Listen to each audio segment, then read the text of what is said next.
बहू से नफरत। मम्मी, मैं कह रहा हूँ ना, मैं सिया से ही शादी करूँगा, अन्यथा मैं जिंदगी भर कंवारा रह जाऊँगा और यह मेरा अंतिम निर्णय है। अब इस विषय पर मैं आपसे आगे बहस नहीं करूँगा। तभी अभिनव की मम्मी रमा जी ने कहा, बेटा तू समझता क्यों नहीं है? हमने तेरे सामने सिया की जन्म कुंडली पंडित जी को दिखाई थी ना, और उन्होंने सिया की कुंडली में मांगलिक दोष बताया है। अब तू बता, सब कुछ पता होते हुए हम तेरी शादी एक मांगलिक लड़की से कैसे कर दे? तू जानता नहीं कि मांगलिक दोष वाली की जीवन साथी की मौत जल्दी हो जाया करती है, इसलिए तुझे मैं समझा रही हूँ, तू भूल जा सिया को।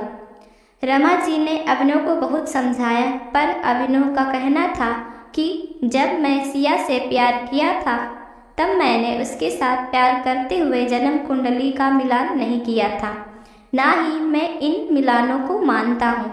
इसलिए अब बस मैं शादी करूँगा तो सिर्फ सिया से, और यह मेरा आखिरी फैसला है। आखिर रमा जी को अपने बेटे की जिद के आगे झुकना पड़ा और पंडित जी के द्वारा बताए गए अनुसार सिया के मंगल दोष को दूर करने के लिए अभिनव के साथ शादी कराने से पहले सिया की शादी एक पेड़ के साथ करवाई गई, और उसके बाद सिया ने अभिनव से शादी करी। सिया दुल्हन बनकर अभिनव के घर आई, पर रमा जी को सिया का मांगलिक होना अभी भी खटक रहा था और रमा जी उसे दिल से नहीं अपना पा रही थी, और घर में कुछ भी परेशानी आती तो उसका दोष सिया को ही दिया जाता। लेकिन सिया पढ़ी लिखी संस्कारी लड़की थी और वह अपनी सासू माँ से मिले इन बेवजह आरोपों को अपने दिल से नहीं लगाती थी, और ऐसे ही ससुराल में उसके दिन कट रहे थे। एक दिन अभिनव ऑफिस से जल्दी घर आ जाता है। तब रमा जी ने उसे पूछा, बेटा आज जल्दी कैसे आ गए? तब उसने बताया, माँ आज सुबह से ही सिर में दर्द और बहुत कमजोरी आ रही है, इसलिए ऑफिस में काम करने का हिम्मत ही नहीं हुआ। मेरी तबीयत कुछ खराब लग रही है। तब रमा जी ने कहा, चल बेटा जल्दी कर, हमें डॉक्टर के पास चलना चाहिए। तब अभिनव और रमा जी डॉक्टर को दिखाने गए। डॉक्टर को दिखाने के बाद मालूम पड़ा कि अभिनव को पीलिया हो गया है, और दोनों जैसे ही घर लौटे रमा जी ने घर को सिर पे उठा लिया और कहने लगी, जब से यह लड़की हमारे घर में आई है तब से यह हमारे घर में परेशानी और बीमारी भी साथ में लेकर आई है। इसके कदम ही अशुभ है। अब देखो इसका मांगलिक दोष हमारे बेटे पर भी असर करने लगा है। कल को अगर मेरे बेटे को कुछ हो गया तो कौन जिम्मेदार होगा? तभी सिया ने कहा, मम्मी जी प्लीज़, और कितना नीचा दिखाएंगी मुझे? आज तक मैं चुप रही क्योंकि पापा ने यही सिखाया था कि बड़ों के आगे ससुराल में जवाब मत देना, पर आज तो आपने हद ही कर दी। अगर मैं आज नहीं बोलूँगी तो ज़िंदगी भर खुद को माफ़ नहीं कर पाऊँगी। मम्मी जी, अगर आप पंडित जी पर भरोसा नहीं करती थी तो उनके कहने अनुसार अपने सारे मांगलिक दोष निवारण की विधि क्यों करवाई?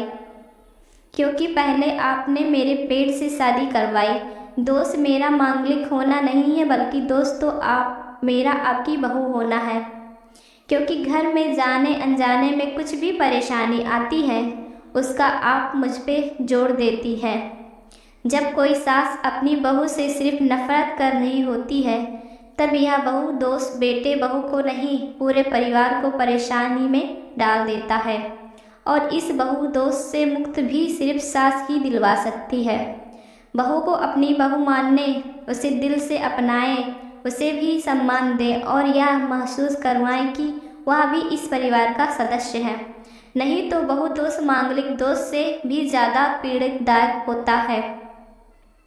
सिया की कही हुई बातें रमा जी के दिल को झकझोर कर रख दी थी, और उन्होंने मन ही मन पश्चाताप भी हो रहा था। उस समय उन्हें सिया को कुछ भी नहीं कहा। थोड़े दिन बाद अभिनव बिल्कुल ठीक हो गया और ऑफिस जाने लगा, और 1 महीने बाद अभिनव की सैलरी भी बढ़ गई। तब उसने घर आकर इसका श्रेय सिया को दिया। तो रमा जी बोली, हाँ सही है बेटा, तू सारा श्रेय बहू को ही देगा। तेरी माँ का आशीर्वाद भी तो तेरी प्रगति के पीछे रहता है। तेरे साथ तू तो मुझे श्रेय देना ही भूल गया। तब अभिनव ने कहा, माँ इस बार सिया का मांगलिक दोष मुझ पर और ना ही मेरे तरक्की पर नहीं लगा। और माँ, जब हम बुरी परेशानियों का श्रेय सिया को देते हैं तो अच्छे कामों का श्रेय भी तो सिया को ही देना चाहिए। इसलिए आज का सारा श्रेय सिया को ही दिया जाता है, अभिनव ने हंसते हुए कहा। तब सिया बोली, अभिनव, तो क्या तुम भी मुझे ऐसा ही समझते हो? तब अभिनव ने कहा, नहीं सिया, बिल्कुल नहीं, बल्कि मैं तो माँ को यह समझाना चाह रहा हूँ कि सुख दुख हमारे जीवन का ही हिस्सा है। कभी जीवन में खुशियाँ आती हैं तो कभी गम भी आते हैं। इसके लिए हमें परिवार के सदस्य या अपनी बहू को दोष देना उचित नहीं है। तभी रमा जी बोली, बेटा सही कह रहा है, तू और तेरी तरक्की ही बहुत है मुझे इस झूठे दोषों से बाहर निकालने के लिए। आज यह कसम लेती हूँ कि आज के बाद मैं सिया को किसी भी बात का दोष नहीं दूंगी। यह सुनकर सिया आज बहुत ही खुश थी, क्योंकि आज उसकी सास ने मांगलिक दोष के साथ साथ बहुत दोषों से भी मुक्ति दे दी थी।